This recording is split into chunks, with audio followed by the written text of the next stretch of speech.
Welcome to episode 120 of Let's Talk Geek, recorded on Wednesday, 6 February 2013. In the show, we've got James Etherington Smith to talk about, you guessed it, gaming. John Carmack says he'll be stunned with mainstream Linux support for games. We've got next-gen console details getting firmer, and South Gauteng High Court ruling in South Africa about social media and defamation. Thanks for watching.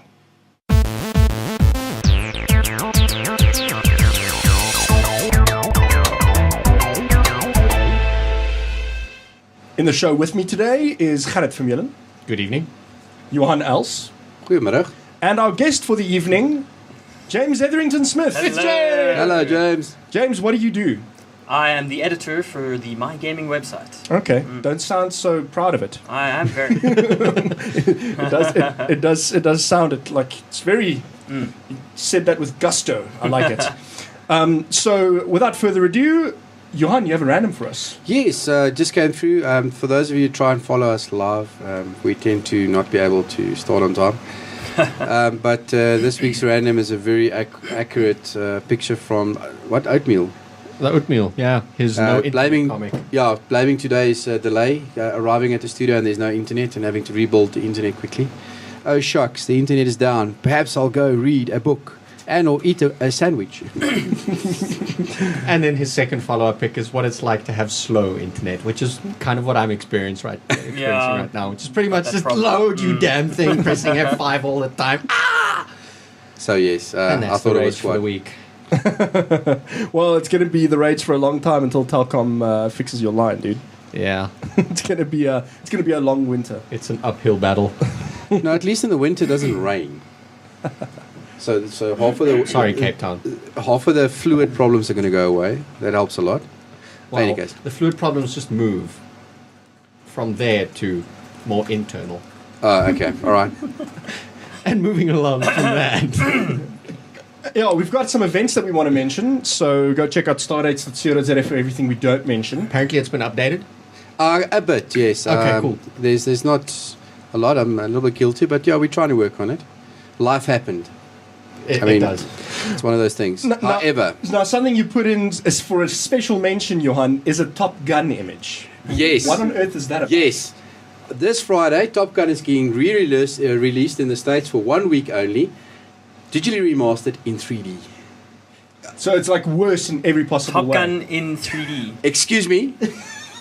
Yeah, you can see you're a bunch of youngsters. This is epic. Top Gun This is a epic. fantastic movie. What was wrong In with I will IMAX still watch 3D. it, but we don't All I have can say IMAX in South Africa. Yeah, and we'll 3D never get movies this. are completely Nah. wasted on me. Well, they're gonna actually apparently that Monday, after the week, that Monday, the 3D Blu-ray will go on sale. So for those of you who've got 3D Blu-rays, in any case, but just think about it: you can't do a proper 3D movie if they haven't like redone the audio track. So that whole audio track is just going to be awesome. What's the song? Do you know it? Can you sing us a verse? No, please don't. And Please don't. Danger Zone. Danger No, Zone. please don't. Please don't sing it. actually, I can remember, No, but no. we're probably going to get banned. Kenny Loggins? Yeah, it's Kenny I Loggins. think Please we don't have sing it. copyright issues. Can't sing it. So yeah, but Yeah, Google could probably flag that. They're like, all I'm "Oh, going to say is, I feel the need for speed. Talking about speed, I almost want to laugh at this next thing in the event section, which is DTT in 2015. Who put that in the show notes? On it. You're incredibly optimistic.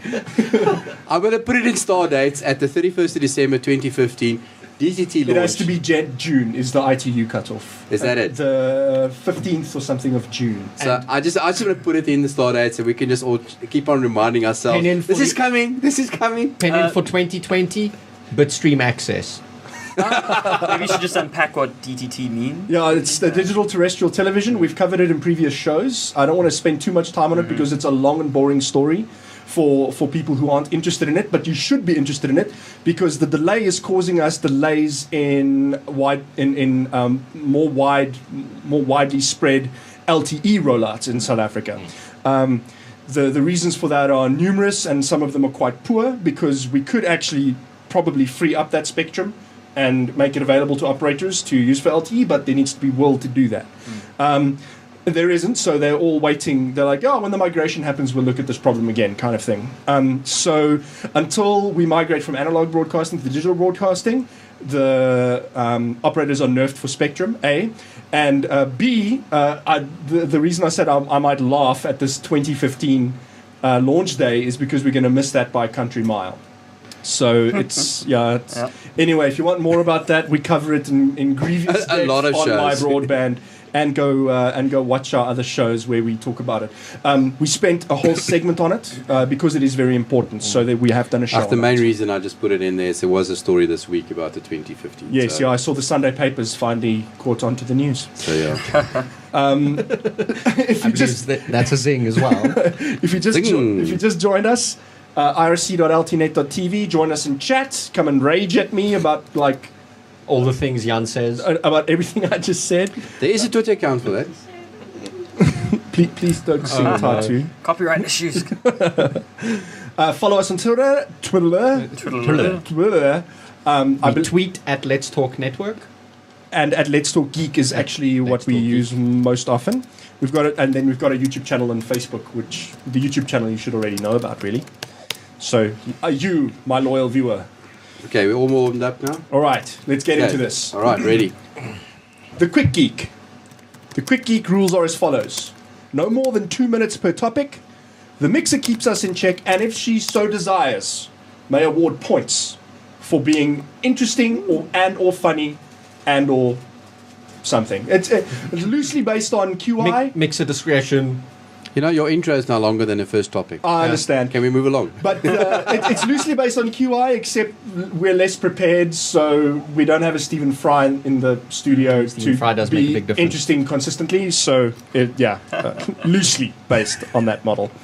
First up, EFF to defend against troll with podcasting patent granted in 2012. I don't think this will ever kind of apply to us. What is EFF?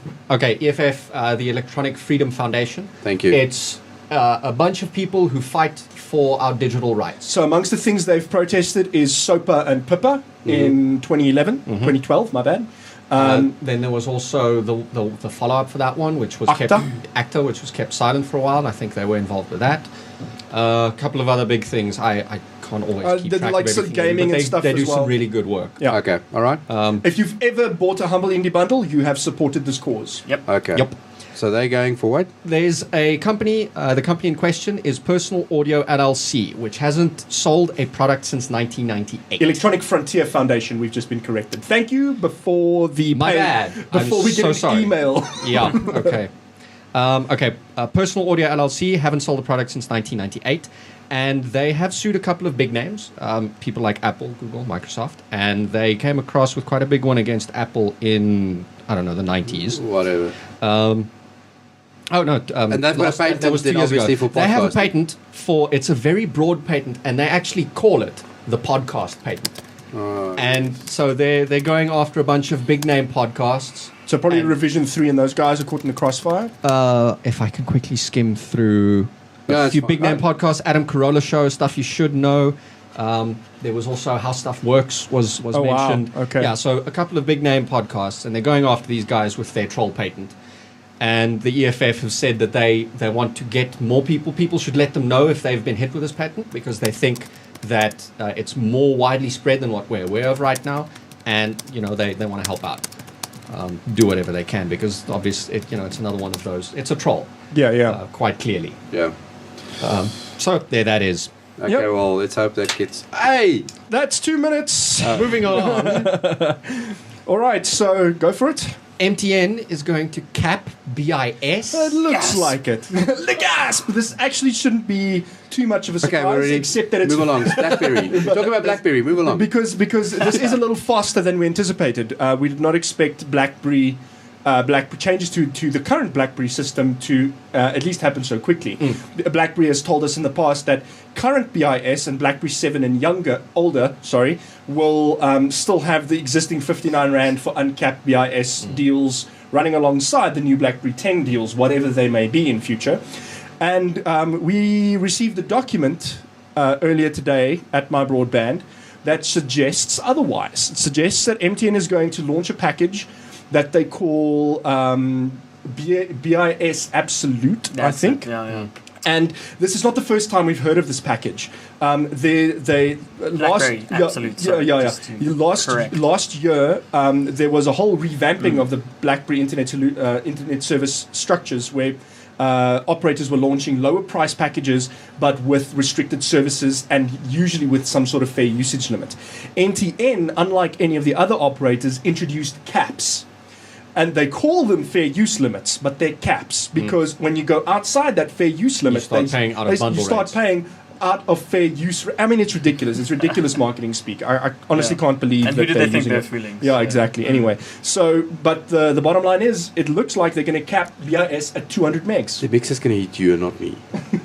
Mix is not on MTN. So, 59 Rand for 200 megs is still not a terrible deal. No, 59 Rand for 200 megs is a terrible, shocking deal. It's really bad. Well, on Vodacom you pay 99 for 250 megs. Yeah. Go to Cell C, 15 cents. This is an omen of things possibly to come on other operators as well.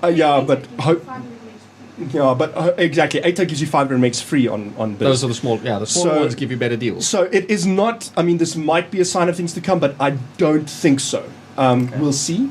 But I mean, ATA's value proposition is already, maybe there'll be caps, but they'll be really, really much higher than what MTN is talking about here. So, MTN obviously reached out to them for comment, and they said, this is all speculation because we haven't released an official statement. So, there. We'll find out what they have to say in the coming days, I think. And that's 2 minutes. Moving along. BF3 Nations Cup. Watch SA take on Russia. Yeah, so James, this is your domain. Yeah, if you enjoy Battlefield 3 at all and you want to see the pros going at it, the Nations Cup is on. It'll be running over the next few weeks. I can't remember how long the tournament goes on.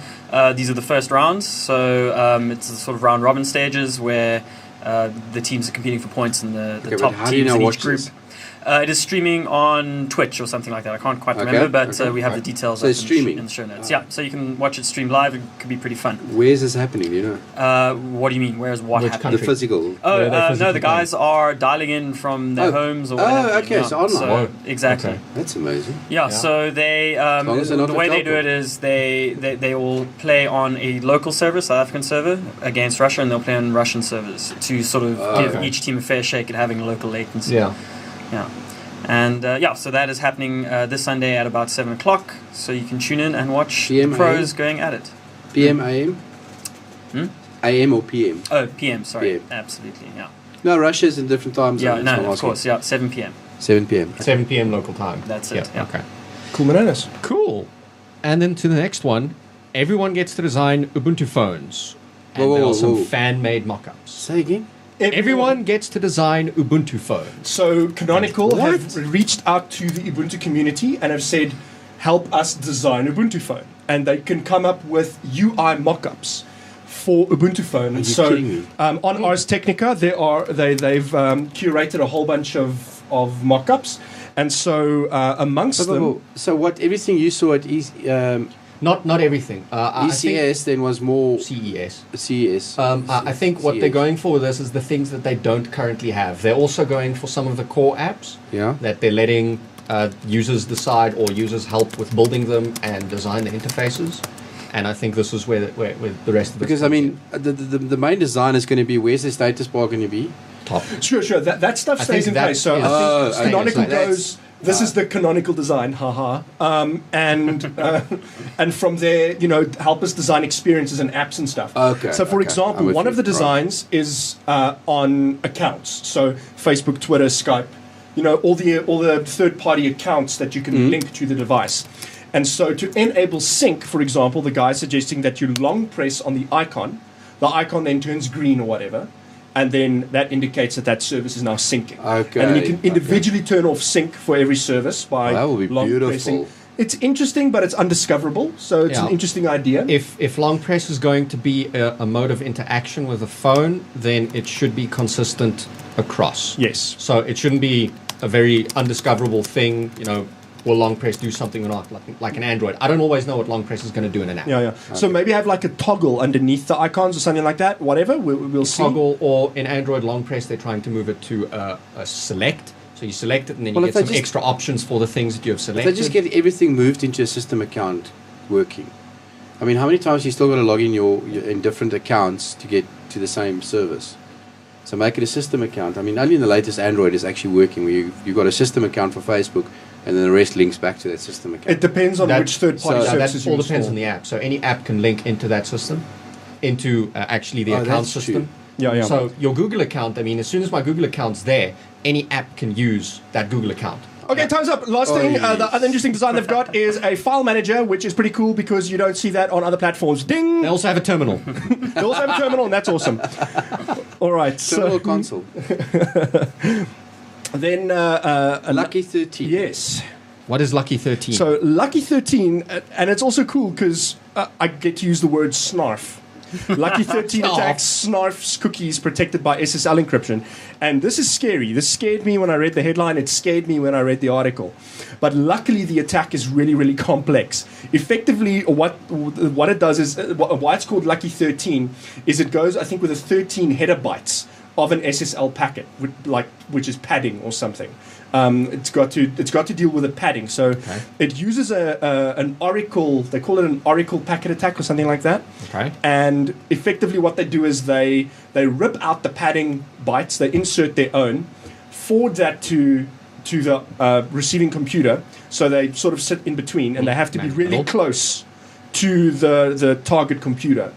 They forward the packet, they strip out the stuff, forward the packet along, and then they time how long it takes for the response to come from the server, because the receiving computer will realize that there's a problem with the packet, and so won't trust it, right? But now, and then they somehow are able. It's easy to time how long the server takes to resend, but then they use those delays to accurately guess what's in that TLS packet. They were, let me just get the exact number, with I think 2 to the 24. That's a large number. Yeah, it is large, but it's doable. Sessions, like packets and stuff, were able to get a TLS authentication token decrypted using this attack. So you know that thing where that lock screen thingy is in your APSA login and it says secure? Yeah. And this is true for all open source implementations of the transport layer security stack, all the things involved in that, SSL, TLS, and the other one. Browser specific? No. It is a protocol. It's a protocol problem, and it's an implementation problem. Okay. So Microsoft claim that they are unaffected. Implementations supported by Apple and Cisco are affected, and all open source TLS implementations are probably affected. So they've all been patching this. They've been patching this vigorously, and so they say that it's unlikely that the attack is going to be used because of its complexity and how close you have to be to the target.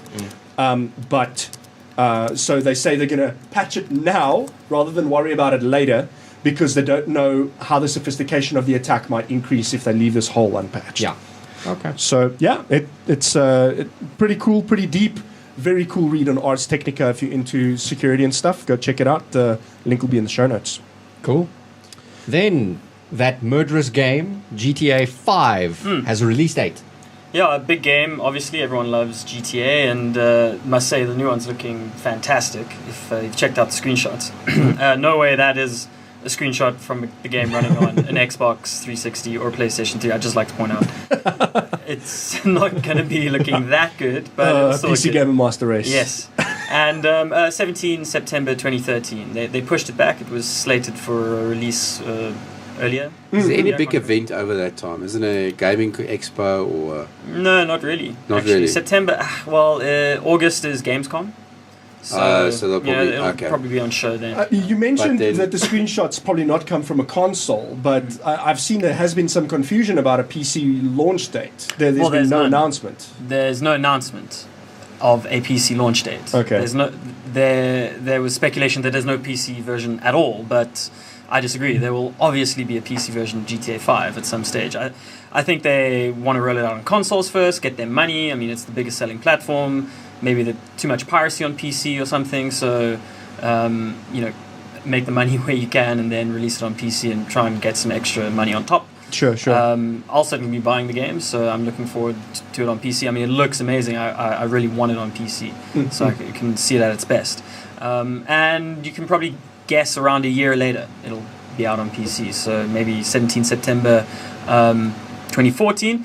The other bit of speculation is that that's fairly typical. Double Fine does that with their games as well. Sorry to interrupt. And it's a fairly standard way that publishers do things. PC version later as well, mainly because you have to get it working nicely on PC. GTA 4 was a bit glitchy when it came out on PC, and it caused a bit of a ruckus. Yeah, they had to. They had to massive patches out for it, exactly. Like within the first week. Only a year after it released was it really running properly smoothly, and they patched out all the shadow bugs and silly things like that. So the other bit of speculation is that they may be working on a current generation console version and a souped up next gen console version to release at a later stage. Maybe that will be released as some sort of a collection version, how it goes, or Game of the Year version, or however they do it, special edition. Pookie says that GTA 4 still doesn't work properly on PC. Well, it's working on my PC. I think I've just come to accept that maybe some things are buggy, and what can you do? So maybe they'll release, the PlayStation 4 version and the Xbox 720 version and the PC version all at the same time in 2014. So I'm going to read some of the comments from the forum thread, and that thereby suspending the timer. I think it's only fair. The one comment is from Saffron, who says piracy argument sucks. They're trying to sell the game twice. Well, how's that? I mean, if you're not buying it on console, you're buying it on PC. So how is that selling it twice? I mean, you just got to wait. So once to an Xbox user, and then to a stupid console owner wanting a better experience in a badly ported PC version. That's his argument. We always live in hope. Yeah, Fried Roadkill also says that it's a lame duck excuse.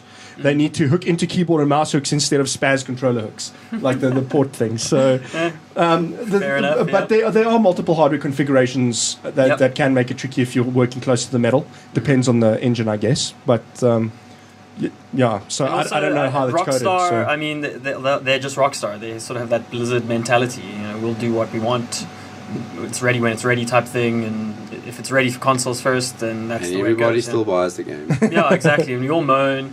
And then it comes out and we've got our pre-orders in already. Exactly. Yeah. So MWeb. Yes, so new MWeb uncapped ADSL gaming performance explained. That was an interesting headline. So what's that about? Yeah, because now MWeb has, to compete with Telkom's, dropped uncapped prices, they came out with some new shaped and throttled. Throttled, yeah. Heavily throttled uncapped products, 2 meg and 4 meg versions.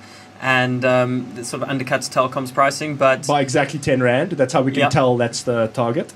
But now these are, as you say, throttled. So once you've reached some sort of rolling threshold, a lot like Internet Solutions. There's a 30-day rolling threshold, and once you reach that threshold, you're going to be throttled. And I have the numbers here. 2 megs will be throttled down to 192 kilobits per second, Holy and smokes. 4 megabits per second down to 256 kilobits per second. Once you that's no longer cross broadband, that threshold. Is it?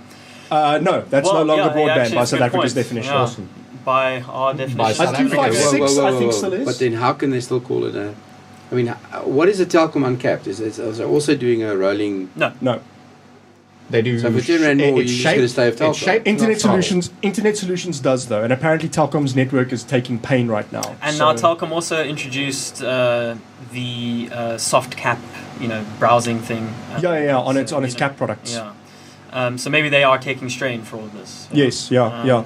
All right, so anyway, what do they say about gaming performance? So they say you're going to get the same sort of quality of service on your gaming traffic that you've come to expect from their premium uncapped products. But once you hit that threshold and you get throttled... Gaming traffic or not... Your gaming traffic will still technically be prioritized. So gaming traffic's not being considered a heavy usage protocol or anything. Okay. You're not going to get shaped during the day like torrents and stuff like that will be.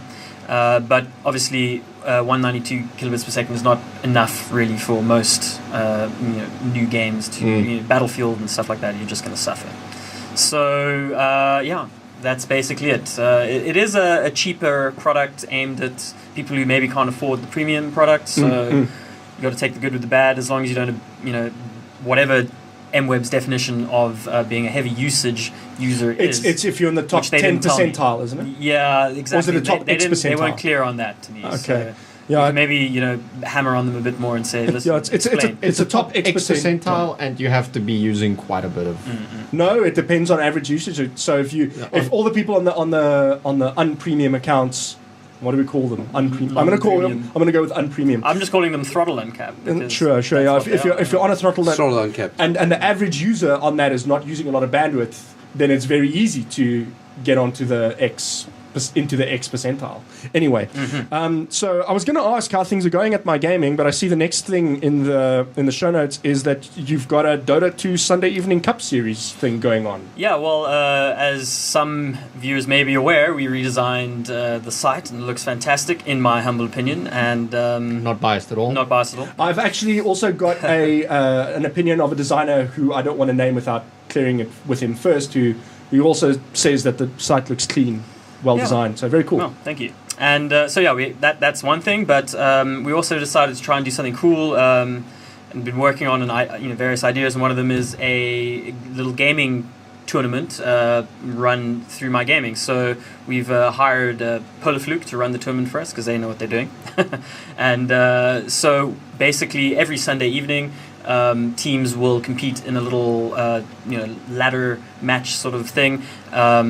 And you get points each Sunday night, and then there's 4 rounds, 4 Sunday nights worth of competition, and then the top 8 teams based on points from all of those weekends of play will go into the final round where they compete for our modest prize of a 2,000 Rand pot, which is divided up against among the first and second place guys. So it's really, we wanted to gauge the popularity of such a thing, and so we encourage people to please tell your friends if you're a Dota 2 gamer. It's not serious business like Do Gaming League sort of level of stuff. It's just for fun, but there is a prize, so it gives you something to play for since you're spending your Sunday nights playing games with us. Yeah, it's like football Sunday in the States. Exactly. So, if you've ever got some mates and you think, we can always kick these noobs' asses, why don't we show them how it's done? And I want to remind everyone it's not swearing if you're talking about donkeys.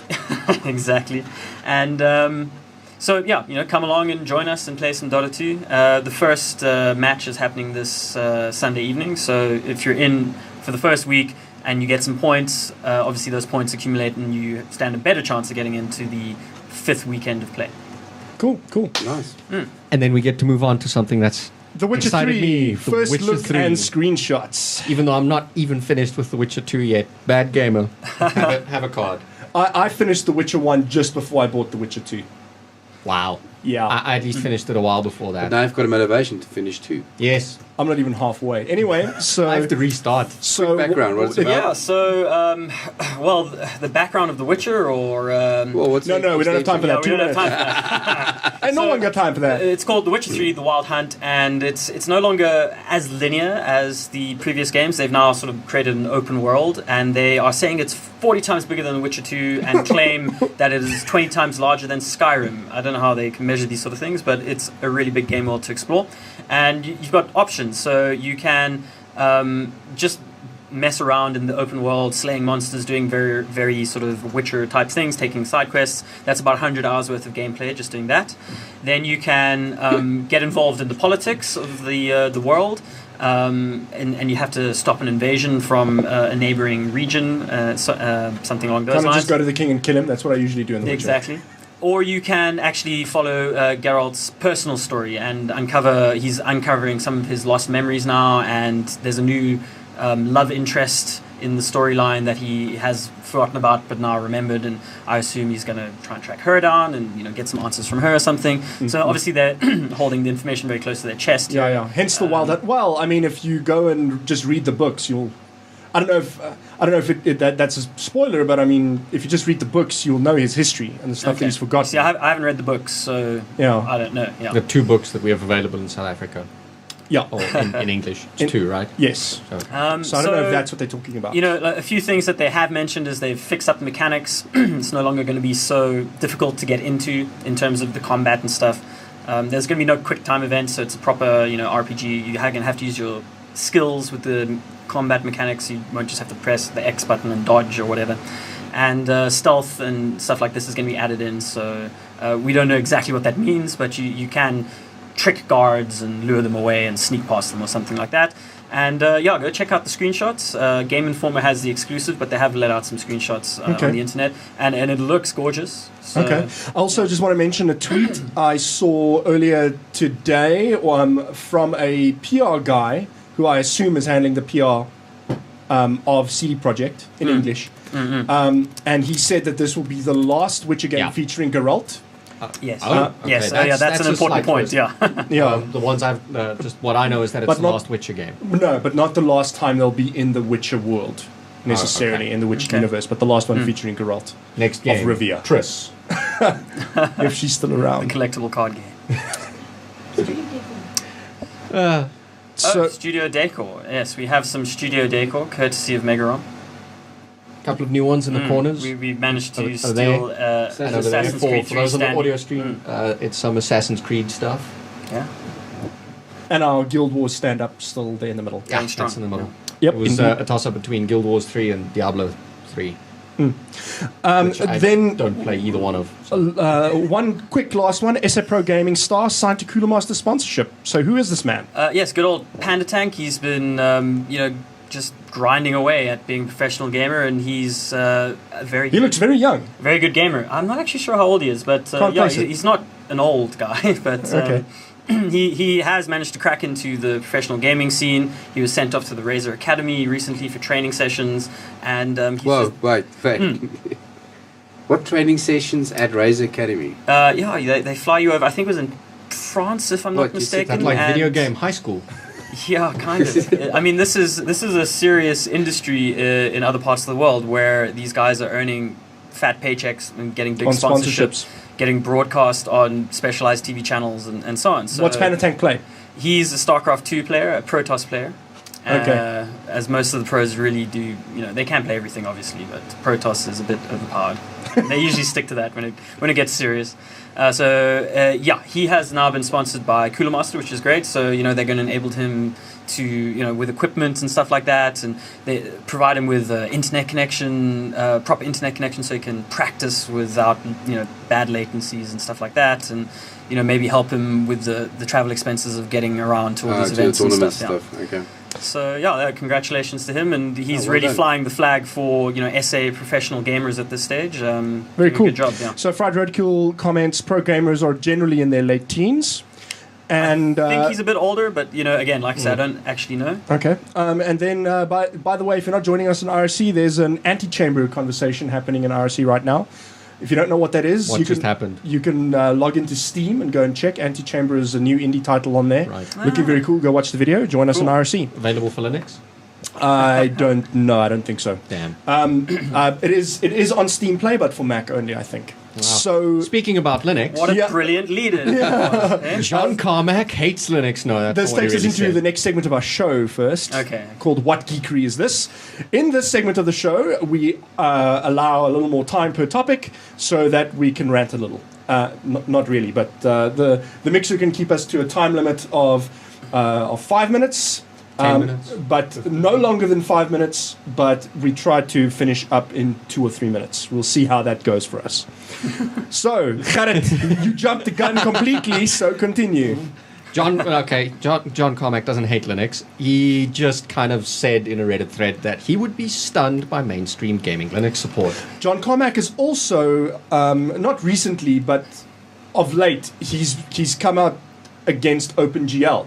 Where before he was quite an advocate of OpenGL, he doesn't really like OpenGL anymore. I don't know that he doesn't like it, but he just said he's got other things to do, essentially. Yeah, and he actually contributed a lot to OpenGL. Yeah, sure. He actually touched on this, and I think he said Linux support's not in my top 10 list of priorities at the moment, and that OpenGL drivers and stuff like that sort of falls under there, or at least falls under the definition of not being on the top 10 list of priorities. Sure. So he does say he would love to.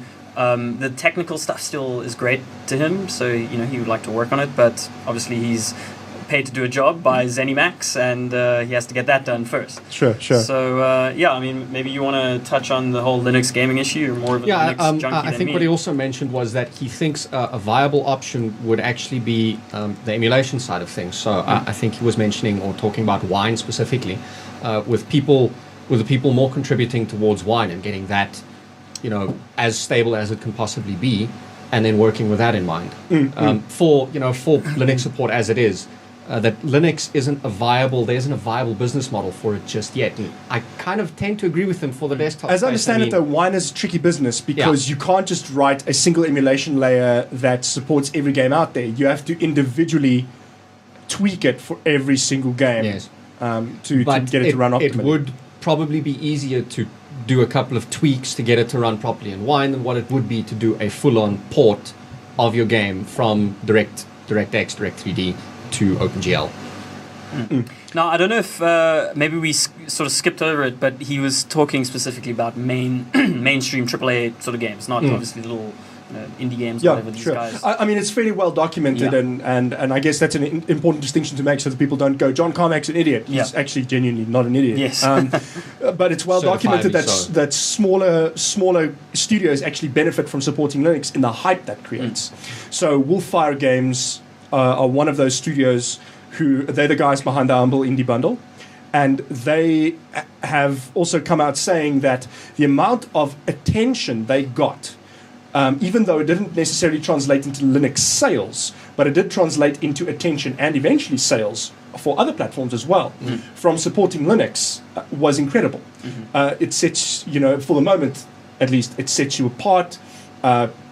People talk about you on geeky platforms and just get the word out about your game. Now that's cool for the smaller guys. Now what Carmack has to say about the business cases, he challenges people. He says if you're a Linux proponent, present a business case to these big publishers. And what people must understand is there's legal, financial, executive support resources, all sorts of things. And every the amount time of money that you're looking at, every title, it's not. So this is about porting and every single title. Isn't the DRM question going to come up inevitably? Perhaps, yeah, exactly. So the amount of money that you're looking there is generally upwards of $6 figures in dollars. Yes. Interesting. And if you're not willing to not only port it but support it, then there's no case. Support is a place where Linux gaming does fall flat on occasion. Moving away from gaming for a second, sorry, James, but sticking with legalities, there was a legal warning which Business Tech caught on to earlier this week, I think. Might have been last week. Last week, I think. Watch what you say on Twitter and Facebook. And we're not talking about some silly place like the United States or the United Kingdom where people get nailed for saying stuff on social networks or get fired or for silly reasons. I mean, obviously in South Africa there are cases where people say dumb things on social networks and get fired for them, but they're really dumb things. Yes. Very far. Slating your employer is generally not a good thing to do in the public domain. That will get you fired. But this was something else. This was a defamation lawsuit. Now, Gerrit, you picked up on this and wanted to discuss it. Is there something in particular that you wanted to highlight? Okay, well, one of the things, so this is one guy, some other person who said something on Facebook about the guy. Yeah, so the scenario is the guy posts something to Facebook. The second person posts something to Facebook about the guy. No, the guy posts something to Facebook and the other person replied to that post. Okay.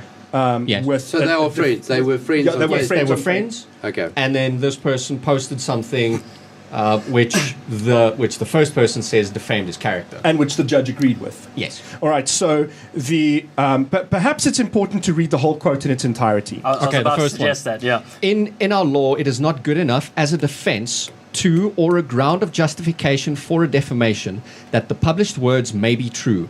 It must also be to the public benefit or in the public interest that they be published. So with this, I think it's very important that we need to define what is considered public. For instance, if I share something to a specific Google Plus circle or a list on Facebook, is that public? Does that count as public? Does that then mean that anything on the internet is public? No, can't. It can. I mean, if it's on the internet, someone could take a screenshot and share that to anybody else. So, I mean, we always warn people that if you don't want someone to know about something, you shouldn't be doing it on the internet. Even in a closed circle on Google Plus, consider what you send there in the public domain, kind of thing. That's always the warning. So now the actual thing the person posted to the Facebook, I don't know if that's relevant, but here's what they posted. I wondered too what happened to the person who I counted as a best friend for 15 years and how this behavior is justified. The guy had posted a pic about him at a party or something. Remember, I see the broken-hearted faces of your girls every day. Should we blame the alcohol, the drugs, the church, or are there more reasons to not have to take responsibility for the consequences of your own behavior? But mostly I wonder whether you look in the mirror in your drunken testosterone haze, do you still see a man? Was the comment posted on Facebook. Cuts deep, but I mean, it also seems like a very direct. She obviously didn't want to mince her words with this guy. Yes. So where is the problem coming in? So the accusations seem to be alcohol abuse, drug abuse are the main defaming things here, as from what I can. Well, and philandering, but I mean, how defaming is that really? So I didn't just say that. If the two of them were actually together, then that might have been a problem. But let's keep going on. Yeah. All right. So Gerrit makes an interesting point about what is considered public, and so obviously this is a South Gauteng High Court ruling. That means, as somebody who's not a lawyer, and maybe we should organize with one of our colleagues at work one day to get a lawyer on the show. That would be very interesting. But from our interactions with lawyers, this sets a precedent for lower courts because it's a high court ruling. Yeah. So until it goes to an even higher court, such as the appeals court or the constitutional court, this stands. And other judges have to rule similarly, is the way I understand it. However, I mean, very small technicalities in a case can make this a completely different. Yes. Can make that case a completely different. So case once again, I'm not a lawyer, so don't take anything I say as legal advice, right? But there was something else, Gerrit, that you wanted to highlight. Okay, and that's the second quote. Yes. Okay. The second quote is this is the last part of the article. Also by the judge. And what he says is, after all, the social media is about building friendships around the world rather than offending fellow human beings. Affirming bonds of affinity is what being social is all about. I have to disagree.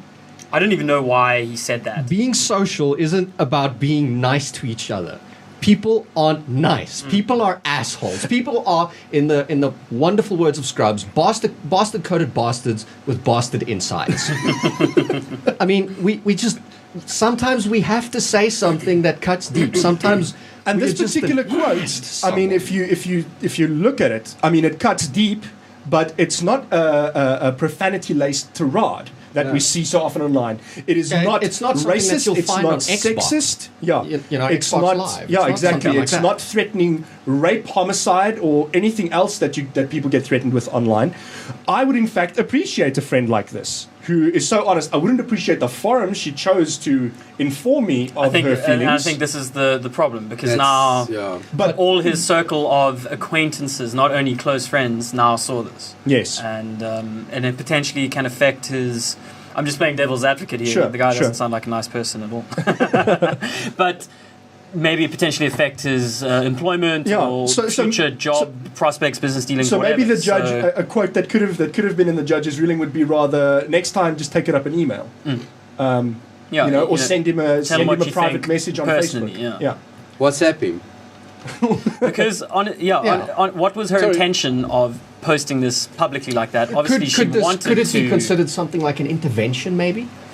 Perhaps. I mean, but an intervention is also a very closed group. It could be. What Facebook platform is supposed to be. No, but it those are supposed to be your friends. Yeah, these are supposed to be the people that you are consider your friends with. If you don't consider these people your friends, that's where my argument's coming in. Facebook has evolved far beyond just having your friends on there. All social media. Well, Twitter is the platform that I consider to be fully public. Twitter, I don't care who follows me, and I mean who I follow is fairly whimsical on a day-to-day basis. Sometimes I'll go, you're posting garbage, unfollow. I'm going to stop us there and move us along. A lot of questions that I have here, and I want to have them answered. I want to have a good discussion with people. So if you have things to say to me, send it at anything goes here at ltnet.tv. Or tweet him at HawkeyZA. Yeah. And we can trade some other things. Trade some blows. Or start a thread. Climb into the thread on my broadband. I'm sure there's a discussion going there as well. Thread on Google Plus. Yeah, start a thread on Google Plus is not a bad idea. take the conversation everywhere. PlayStation 4 launch details exposed. So I want to talk about the PlayStation 4 a little bit. Real PlayStation 4, fake PlayStation 4? No, the PlayStation 4. It's inevitable, isn't it? I mean, well, yeah, you see, you're all speculating. Seven Maybe this is the PlayStation phone. So let's start with where the details exposed. Okay, so PlayStation is holding a PlayStation event on the 20th of February. Confirmed PlayStation event? Yeah, or is it absolutely. just a Sony event? Invites have gone out to the PlayStation Experience event happening on the 20th of February. Sony sent them out to the media. And the thing is, they previously had these events only a few times when they launched the PlayStation 2, when they launched the PlayStation 3, and when they launched PlayStation Vita. So, deduction tells you that it's probably the PlayStation 4. We're well overdue for one. There's been a buzz around this thing for the past year, easily, leaked this, leaked that. It's really been building up lately. We've got some leaked, some very reliable international gaming publications who have industry sources, so they claim, have, released some very sensible sounding hardware specs as well. If we want to discuss hardware specs, we can do that. The potential of the thing. That's part of the leaks that I want to hear about. Yeah, I just got to... it's very difficult to remember, to remember them off the top of my head. And the article that this comes from also mentions the Xbox Durango. What's that? You see, there was a whole bunch of leaked info that came out at the same time. So it looks like both the Xbox and the PlayStation 4 will be using Durango as the code name for the Nextbox, the Xbox 720, whatever they're actually going to call it. I think I much prefer Durango to Nextbox anyway. Well, that is their actual internal code name for the thing, so that's a real deal name. So both will have 8-core AMD CPUs. No, they don't normally use the internal Microsoft. Yeah. They don't use the internal name ever at launch. No, but it's not. This is the internet. It's not launched. This is leaked. Yeah, these are the leaked info. And the name of the internal project, according to the leaks, is Durango. Yeah, the chances if you want to get down to the product will not be called Durango. Yeah, no, definitely not. Okay. No. All right. So both will feature AMD 8-core CPUs. Say again, AMD. AMD, yeah. Not Intel. Nope. And also the GPUs are AMD. Obviously. Yeah. Didn't AMD build the previous PS3 cell processors as well? Anyway. They worked with. They were definitely in the Xbox. I can't remember the details of the PS3 now. That's right. It was in the Xbox, but not in the PS3. Anyway, sorry. Aren't they the Nintendo as well? AMD. AMD. I'm not sure if that's confirmed. AMD seems to be alive and well, even though us PC gamers... They have, we were talking about it earlier, the AMD execs who stole documents before fleeing to competitors. It involved... Other way around. Oh, no, yes, you're right. Yeah. So, they fled to AMD. Yes, No. Weren't they NVIDIA execs and they fled to... NVIDIA. AMD execs fled to NVIDIA. Yikes. Stole AMD documents including information on 2 big contracts. Arguably the PlayStation 4 and Xbox. Nextbox. And then a week later some leaks come out. Yeah. So it looks like Pitcairn 7970M chips are the base for the GPU, 800 megahertz clock, and 18 AMD graphics core next compute units. They're looking very similar in terms of architecture, whereas the Xbox has a lot more RAM, the PlayStation has less, but the Xbox seems to be going for more of a central media device, and you know how Microsoft's pushing for interconnected devices with tablets and smartphones and all sorts of things. That's interesting because the PlayStation is the better media device right now. Yeah, well, they're going to run a whole lot of other services on top of the thing being a gaming console. So what's the chances that thing's going to run Windows 8? It's going to have some sort of Windows 8 looking interface, that's sure. Even the Xbox already looks very Windows Metro. Yeah, very Metro with the tiles. I wouldn't be surprised if they go more Metro. Well, not Metro, more modern UI style. Modern UI Metro style. Yeah. So some of the core differences is the PlayStation is going to feature 4 gigs of GDDR5, very fast type of RAM, whereas Xbox has 8 gigabytes of DDR3. So what they lack in speed, they make up for in volume, stuff like that. So it's heating up. It's interesting. We reckon PlayStation 4 is going to be announced at least on the 20th of February. All right, I'll be looking out for that. Should I be upgrading? One last thing is the launch date rumors for the PlayStation 4. That was part of the latest leak of information. And it sounds like Japan and America will be getting it just in time for Christmas, if these leaks are to be believed. And for whatever reason, the European rollout's a bit slower. It'll be coming early in 2014. Okay. Then which includes South Africa, just to throw we fall under the European region. So, interesting. Yeah. The other big game release, I think, this week is Dead Space 3. And there's some interesting stuff coming out there. Now, I do want to talk about the game briefly, but I want to talk about some of the stuff around the game as well. So take us through it. What are the reviews saying about Dead Space 3 at the moment? It's getting average to good reviews. Some of the big sites, obviously all the Americans, the game was launched yesterday in America, so all the big sites have their reviews up. Some of the sites are saying, great game, we've loved it. Some are saying, it was okay. It's not the Dead Space we know and love. I think I'm trying to find the quotes here. One of the guys said, it's EA's sort of last stab at milking the franchise before the next generation, which was some fairly harsh words. And I think that observation plays into what we wanted to discuss, which is the inclusion of microtransactions to help you along the upgrade path in the game. So yes, so one of my friends actually posted a blog about this. He felt so strongly about it. Okay. And in his Twitter post, he said that he feels that microtransactions are going to kill gaming, and encouraged people to agree or disagree with him. So I don't know where you stand. On that. It's I like the game to give me a challenge. I enjoy scrounging around for the resources. But do you pay 600 Rand for this game and then have the option to go and buy unlocks? In a store? to get the weapon upgrades is essentially what they've introduced. So can you get the weapon upgrades? Yeah, you can play the game through and slowly unlock the resources required to upgrade your weapons. Is it possible to actually win that way? Yeah, of course. Well, that is the question, and I don't think they'd be that foolish. Yeah, it cannot be a pay-to-win sort of scenario. Yeah. I mean, how ridiculous would it be if you needed the DLC to be able to beat the last boss? Yeah. Except it's not DLC really. Like this goes even not DLC, this goes even a step beyond that, because they said, is actually game content. It's not like you can launch the game, get to the first checkpoint, and buy the most powerful weapon.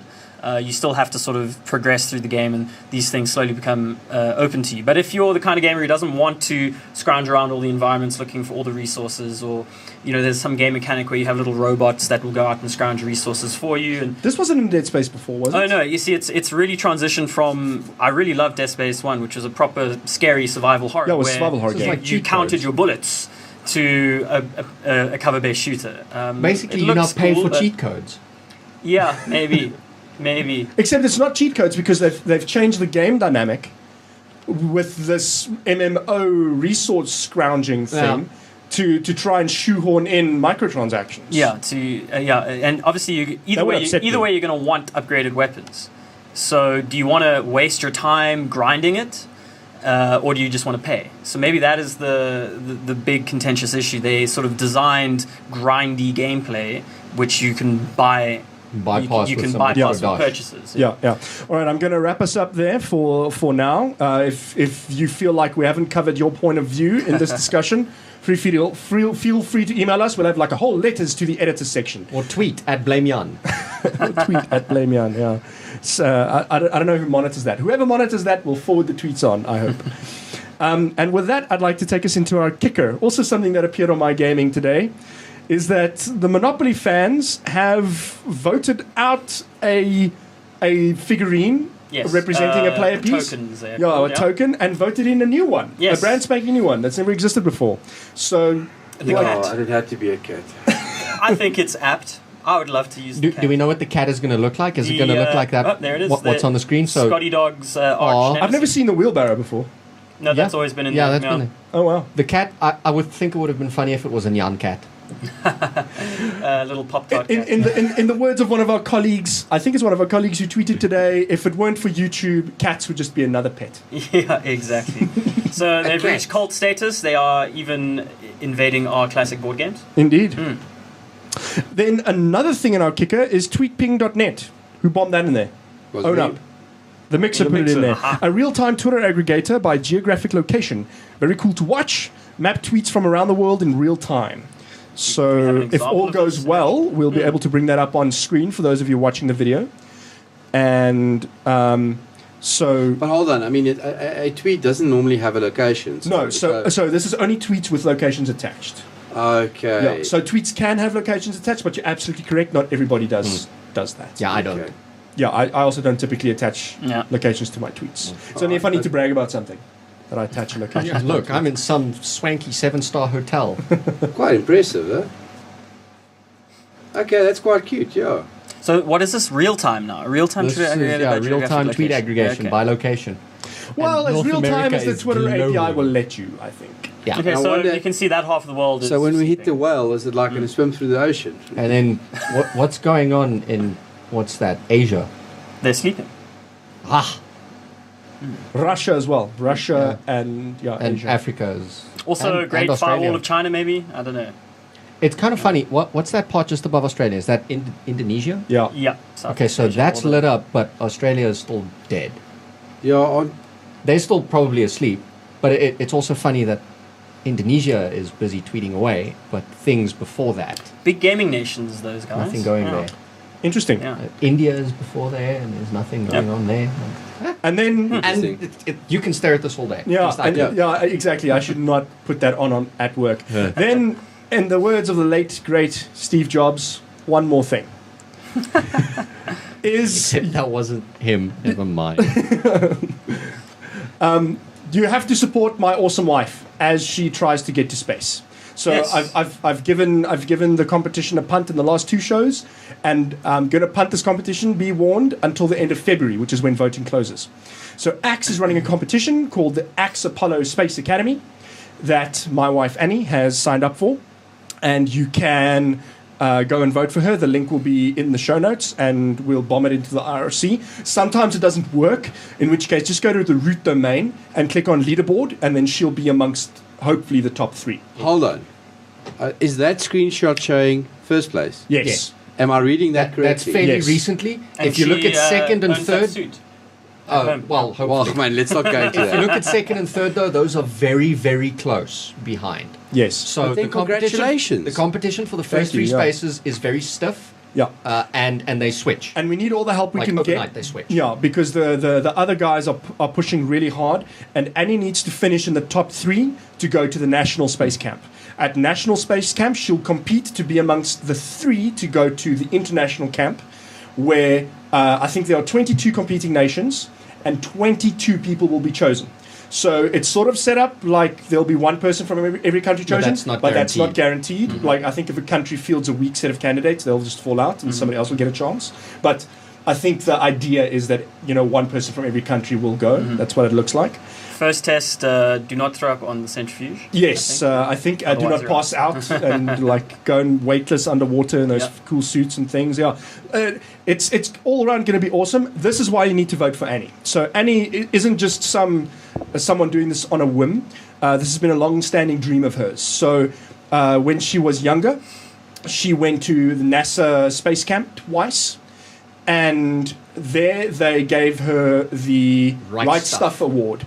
Right Stuff Award is an award that's given to a select group of people that attend these space camps to say that they have what it takes to become astronauts. Annie has wanted to go to space for a very long time. She's wanted to be an astronaut. So this is a fantastic opportunity for her to actually get to space, especially considering that NASA has killed the space program. Well, the shuttle program, at least. And I think, wouldn't that make her the first South African woman in space? I don't know. That might very well be. And the other thing that's interesting here is that it's and I'll hopefully cobble together these videos to be able to show this to people. This is a very male-oriented competition. I think it's awesome that there are women who have entered, and I think it's awesome that there's a woman in the lead that actually stands a chance of winning and going through to this thing.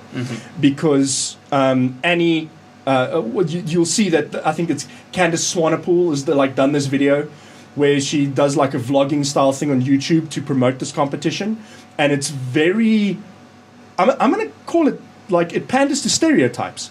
Like she does this Dear John video to her current boyfriend to say, I've met someone, blah, blah, blah, and this guy walks in an astronaut suit. to sort of be like, astronauts are cooler, you'll get hot chicks this way. Sounds like typical Axe advertising. And so even though, they do in some parts of the competition blurb talk about the Axe Angels, the competition is very much the wording and the phrasing and just the general pitch of it is generally pitched at men. And I say, screw that. Yeah. Screw that noise. So, vote for Annie. We need to get t-shirts made. It's not a bad idea. Vote for Annie. With that, thank you very much for joining us on this episode 120 of Let's Talk Geek. If you've powered through all the way... There's one more slide. Is there one more slide? Yeah, there's one more slide. Oh, wow. I missed one more slide. Yeah, no, you don't know about it. There's a sneaky slide that the show host doesn't know about.